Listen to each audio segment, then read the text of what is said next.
भगवान, मैं आपके सामने अपने कुछ प्रश्न रखना चाहता हूं, मेरी जिज्ञासा का समाधान करें। विदुर जी महाराज पूछते हैं, महाराज कृपा करके ये बताइए कि संसार का प्रत्येक प्राणी सुखी होना चाहता है। ऐसा कोई नहीं है जिसे सुख की लालसा ना हो। कोई भोजन चाहता है, पर जरूरी नहीं कि सबको भोजन की इच्छा हो। कोई भोजन के नाम से भागता है। हर वस्तु कितनी भी प्रिय हो, कितनी भी अच्छी हो, पर किसी को अच्छी लगेगी, किसी को नहीं। कोई चाहेगा, कोई नहीं, पर ऐसा विश्व में कोई नहीं जो ये कहे कि मुझे सुख की इच्छा नहीं। मानव मात्र सुखी होना चाहता है। सुखी होने के लिए दिन रात प्रयत्नशील भी है, मेहनत भी कर रहा है।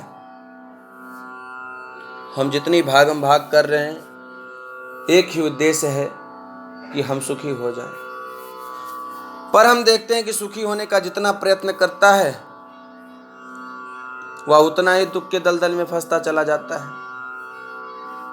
सुखी नहीं हो पा रहा है। प्रश्न यह है कि जीव सुखी कैसे हो। अरे भैया, कोई दलदल में गिर जाए तो ज्यों ज्यों निकलने के लिए हाथ पैर पटकारेगा, त्यों त्यों भीतर घुसता हुआ चला जाएगा। यही हालत हम लोगों की है। ये दुख के दलदल से सब सुखी होने के लिए निकलना चाहते हैं, परंतु जो जो निकलना चाहते हैं त्यों त्यों घुसते जा रहे हैं। पहले केवल झोपड़ी थी, तब चाहते थे कि एक कोठी हो जाए। कोठी बना ली तो चाहने लगे कि गाड़ी हो जाए। गाड़ी हो गई तो चाहते हैं कि अपने नाम का एक बढ़िया फैक्ट्री लग जाए। ऐसे करते करते हमारा राजाओं जैसा वैभव हो गया। पर जब किसी ने पूछा कि कितने सुखी हो पाए, तो महाराज जहाँ का तहाँ। पहले तो कम से कम सवेरे सवेरे भोजन में 10 रोटी खाते थे, खूब खुराक थी, मस्ती से पड़े रहते थे। अब तो नींद की गोली खाते हैं, तब भी रात में नींद नहीं आती। और खाने के नाम पर डॉक्टरों ने कह दिया दाल का पानी पियो। अब देखिए महाराज, भोजन भी गया, नींद भी गई, जो सुख था वो सब चला गया। तो आप थोड़ा चिंतन करके देखिए, सुखी कहाँ हो पाए। दिन रात चिंताओं के मारे नींद हराम हो गई। श्री मैत्रेय मुनि कहते हैं, विदुर जी आप साक्षात धर्म के अवतार हैं। बहुत बढ़िया प्रश्न किया है विदुर जी। जगत में सुख है ही नहीं। जहां पर हम सुख ढूंढ रहे हैं वहां सुख बिल्कुल नहीं है। सुख तो हमारे भीतर है।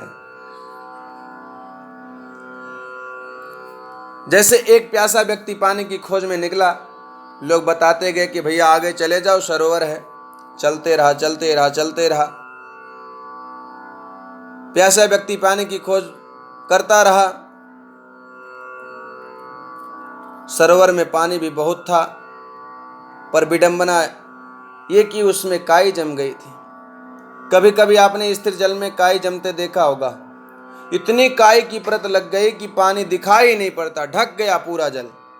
अब प्यासा चारों तरफ देखता है, पानी की कहीं भी बूंद भी उसको झलक नहीं नजर आती है। दूर दूर तक दृष्टि घुमाई तो सरोवर के चारों तरफ रेगिस्तान था। सरोवर में पानी है, पर कोई काई लगा हुआ है, काई से ढका है। रेगिस्तान पर दृष्टि डाली तो रेतीली भूमि पर उसे जल की तरंगे नजर आए। इसी को कहते हैं मृग मरीचिका अथवा मृग तृष्णा। कभी कभी सड़क पर गाड़ी से चलते गर्मियों में देखिएगा, सूर्य की रश्मियों के पड़ने से ऐसा लगता है कि जैसे सड़क पर जल लहरा रहा हो, पर पानी का एक भी बूंद नहीं होता। और दूर से देखो तो स्पष्ट जल ही नजर आएगा। वही मृग तृष्णा कहलाती। प्यासा सरोवर के तट पर खड़ा है। जहां पानी भरा है वहां पानी दिख नहीं रहा, और जहां पानी दिख रहा है वहां पानी की बूंद नहीं। तो भ्रम में पड़ गया। पानी जहां दिख रहा था दौड़ पड़ा, तो रेगिस्तान में भटकता भटकता मर गया। पानी का तट छोड़ करके रेगिस्तान में पानी पीने गया। यही हालत हम लोगों की है। भीतर हमारे प्रभु ने आनंद का सागर भर रखा है, पर उस आनंद के सागर में अज्ञानता की काई लगी हुई है, इसलिए दिख नहीं रहा है, समझ में नहीं आ रहा है। और बाहर के विषयों में आनंद का भ्रम है, सुख का भ्रम है। परम पूज्य गुरुदेव पंडित श्री राम शर्मा आचार्य जी कहते हैं कि आज मनुष्य दुखी क्यों है, मनुष्य संतप्त क्यों है, मनुष्य परेशान क्यों है। तो उसका एक ही कारण है कि मनुष्य अज्ञानता के कारण भयंकर कष्ट को प्राप्त कर रहा है। हमारे अंदर आनंद भरा हुआ है, हमारे आप के अंदर ही सुख भरा हुआ है, वो बाहर नहीं है। और प्रातः स्मरणीय पूज्यपाद गोस्वामी तुलसीदास जी महाराज तो कहते हैं कि ईश्वर अंश जीव अविनाशी, चेतन अमल सहज सुख राशि। जीव तो सहज ही सुख की राशि था, जिसके भीतर आनंद ही आनंद और सुख ही सुख भरा हुआ था, पर अज्ञान के परत के कारण दिखा नहीं। बाहर के विषयों में सुख का भ्रम हो गया, सो बाहर ढूंढने लगे। ये मिल जाए तो सुखी हो जाऊं, वो आ जाए तो सुखी हो जाऊं। सुख के साधन स्वरूप उन तमाम वस्तुओं को जुटाता रहा, पर जीवन में सुखी नहीं हो पाया, क्योंकि बाहर से जो सुख दिखाई पड़ रहा है वो नकली है। जैसे एक श्रीमान जी ने कहा, भाई गर्मी आ गई है, आम का मौसम आ गया है, चलो आम खाया जाए। बेटे को बुलाए, बेटा जाओ बाजार से बढ़िया आम लेकर के आओ। 10 रुपये दिया, बेटा गया। एक दुकान पर बहुत सारे फल सजे हुए थे, रुपया दे करके आम मांगे, दुकानदार ने आम दे दिए। बालक लेकर के घर आया, पिताजी मैं आम ले आया। पिताजी ने कहा, अच्छा बेटा एक काम करो, आम ठंडे पानी की बाल्टी में डाल दो ताकि खूब ठंडे हो जाएं, तब खाने में आनंद आएगा। जा करके पानी में डाल दिए। थोड़ी देर बाद बोले, चलो अब तो खूब ठंडे हो गए हैं, चलो पाते हैं। जैसे ही बाल्टी देखी गई, उसमें एक भी आम नहीं, सभी मिट्टी ही मिट्टी नजर आई। बेटा ये आम तू कहाँ से ले आया? बालक बोला, दुकान से। अच्छा चल तू मेरे साथ। दुकान पर गया। फल वाली दुकान पर श्रीमान जी ने लड़ना झगड़ना प्रारंभ कर दिया। क्यों रे मूर्ख, हमारे नन्हे से बच्चे को धोखा दिया, उसको बच्चा जान के तूने ठग लिया। अरे कैसा आम पकड़ा दिया, एक भी खाने का नहीं। दुकानदार बोला, श्रीमान जी नाराज मत होइए, पहले दुकान का बोर्ड तो पढ़ लीजिए, स्पष्ट लिखा है नकली फलों की दुकान। अरे मेरे यहाँ जो फल बेचे जाते हैं वो केवल दिखावटी के लिए हैं, सजाने के लिए लोग खरीद के ले जाते हैं, घर में खाने के लिए नहीं ले जाते हैं। आपके बेटे ने आम मांगे, मैंने दे दिए, अब मुझे क्या मालूम खाने के लिए ले जा रहा है कि सजाने के लिए ले जा। गलती तुम्हारी, तुमने बोर्ड क्यों नहीं पढ़ा। उसी प्रकार भगवान ने तो संसार के ऊपर एक बोर्ड लगा दिया, दुखालयम शाश्वतम। ये संसार दुख का घर है, दुखालय है। और दुखालय में एक ही दुख नहीं होता है, कोई तन दुखी, कोई मन दुखी, कोई धन बिन रहत उदास। थोड़े थोड़े सब दुखी, पर सुखी राम के दास। इसलिए दुखालय में तो सब दुखी हैं। अब तुम भोजनालय में जाकर के भंडारी जी से कहो कि हमें लघु सिद्धांत कौमुदी पढ़ना है, अब वो कहाँ से दे देंगे। यदि तुम्हें पुस्तक चाहिए तो आपको पुस्तकालय में जाना चाहिए, और पुस्तकालय में जाकर के कहो जरा गर्मा गर्म 4 समोसे दे दीजिए, हमें भूख लगी है। अरे भाई वो कहाँ से देगा। सबके अलग अलग आलय हैं, सबके अलग अलग स्थान हैं। दुखालय में दुख ही मिलेगा, सुख कहाँ मिलेगा साहब।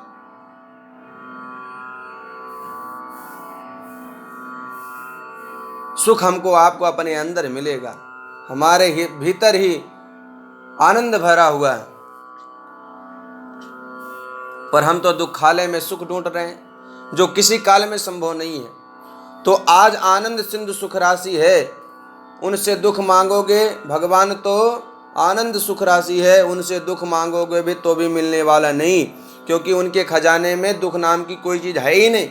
पूर्व प्रकरण में आपने पढ़ा होगा कि कुंती मैया ने दुख मांगा तो क्या भगवान ने दिया? अरे कहाँ से देते भाई। पर जगत में दुखालय में यदि आप सुख मांगोगे तो भाई जगत में आपको सुख कहाँ मिलेगा, वहां है ही नहीं। इसलिए सच्चिदानंद के चरणों से जुड़े बिना सुख नहीं है। सुख शांति का साम्राज्य तो भगवान के श्री चरणों में है, इसलिए वहां से जुड़े बिना किसी को जीवन में सुख नहीं मिल सकता, न शांति मिल सकती है। अरे आपके घर में बिजली जरूर होगी, पर आपका घर बिजली घर तो नहीं होगा। अरे बिजली घर तो कहीं और है, वहां से कनेक्शन आपके घर तक लगा हुआ है, इसलिए आपके घर में बिजली आ रही है। पावर हाउस से लाइन काट दी गई तो लटके रह जाएंगे,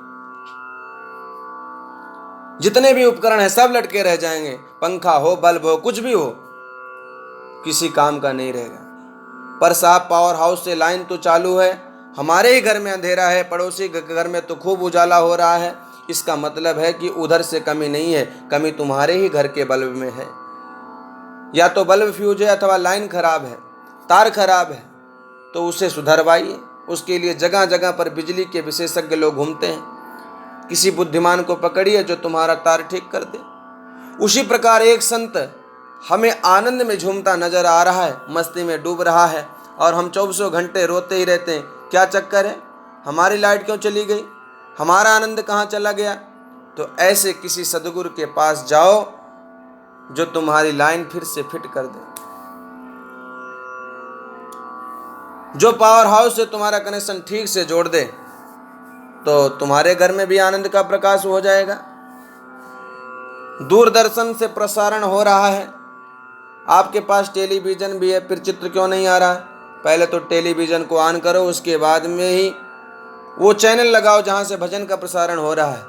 ऊट पटांग चैनल है, तुमने उल्टा सीधा चैनल लगा दिया, टीवी ऑन तो है पर ऊट पटांग दृश्य आएंगे।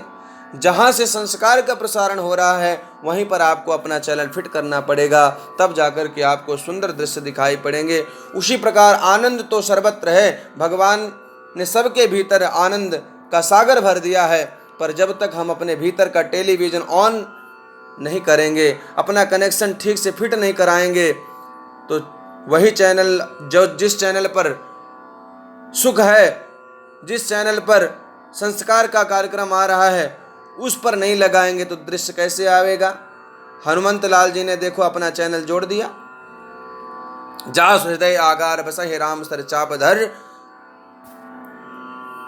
सबके भीतर वह परमात्मा बैठा हुआ है, पर दिखाई कहाँ पड़ रहा है? उसका दृश्य दिखाई पड़ रहा है। हनुमंत लाल जी ने देखो वह दृश्य प्रकट कर दिया, छाती चीर करके भी दिखा दिया। इस प्रकार से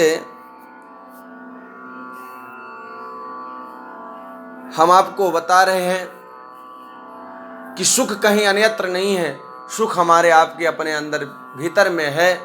हमको आपको अगर सुख चाहिए तो सुख केवल व केवल आपको परमात्मा के चरणों से जुड़ने के बाद ही मिल सकता है। हमारे अंदर काम, क्रोध, लोभ, मोह, मद, मात्सर्य आदि जो विकार भरे हैं, उन विकारों को अपने अंदर से निकालना पड़ेगा और किसी सच्चे सदगुरु से जुड़ करके उनके द्वारा बताए हुए निर्देशों और मार्गदर्शन पर हमको आपको चलना पड़ेगा। जब हम ऐसा करेंगे तो निश्चित है हमको सर्वत्र सुख और शांति ही मिलेगा। इसलिए आप सभी लोगों से निवेदन है, आप सभी लोग समय रहते हुए किसी सच्चे सदगुरु का सहारा लें और उसको समर्पण कर दें। जिस दिन आप सदगुरु को समर्पण कर देंगे उस दिन गुरु आपको अणु से विभु बना देगा, आपको उस आनंद की राशि, सुख की राशि उस सच्चित आनंद स्वरूप परमात्मा से जोड़ देगा और आपका कल्याण हो जाएगा। आप सभी को बहुत बहुत धन्यवाद, बहुत बहुत प्रणाम। आइए अब हम सभी लोग शांति पाठ करते हैं। शेष कथा आगे के सत्र में हम आपको सुनाएंगे। ओम देवहु शांतिरंतरिक्ष गुं शांति पृथ्वी शांतिरापः शांतिरोषधयः शांति वनस्पतयः शांतिर्विश्वे देवाः शांति ब्रह्म शांति सर्वगुं शांति शांतिरेव शांति सामा शांतिरेधि। ओम शांति शांति शांति सर्वारिष्ट सुशांतिर्भवतु।